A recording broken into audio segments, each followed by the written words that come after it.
And they must have said to Jesus, shall we quiet him?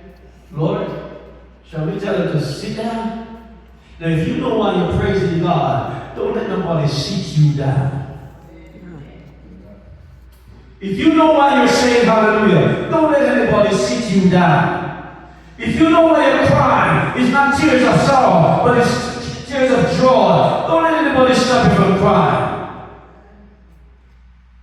And Jesus walked over. He said, what is it that you want me to do? What is it that you want from me?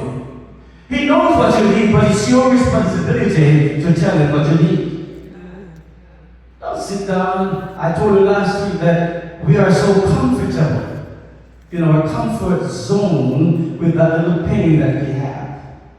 And because the Canadian system is so good to us, we don't have to pay to go to the doctor, so we just go to the doctor anytime we feel.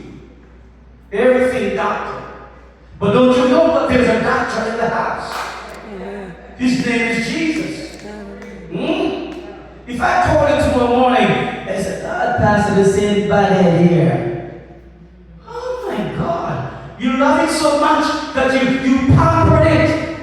It's about time. You said, look your head. Let me tell you something. You better be able to hear it now.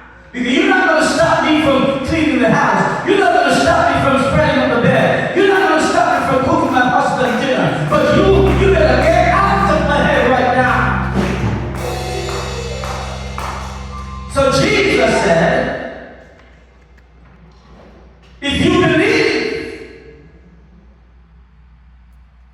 with all your heart, thou shalt be healed. You'd be surprised to know the people that go to church and do not believe.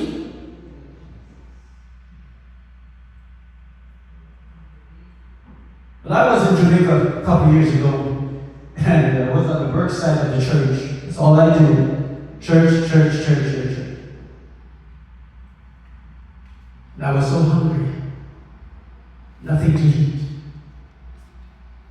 And we were growing up as little children in most of the Caribbean island, not to eat from a stranger. And the sun was so hot. I fainted right there at the machine. And the gentleman that was working at the machine, he said he was looking over there, but he didn't see me. He was wondering how could I vanish like that. And my vehicle was still parked. So he rushed over to see what happened. When he came, I was on the ground, flat man. So he picked me up like a little baby, and he put me in the car. And I gained strength and I drove home. When I got home, the little stepdaughter made me a cup of tea. I went to lay down and I wake up about 5, 6 o'clock in the evening. No matter what you're going through, God is there to take care of you. He will not leave you nor forsake you. And it is not because of your righteousness, but because of His righteousness.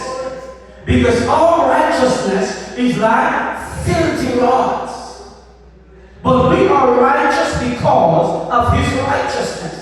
So when we claim our rightful position in God, it's not because of what we do last week, but it's because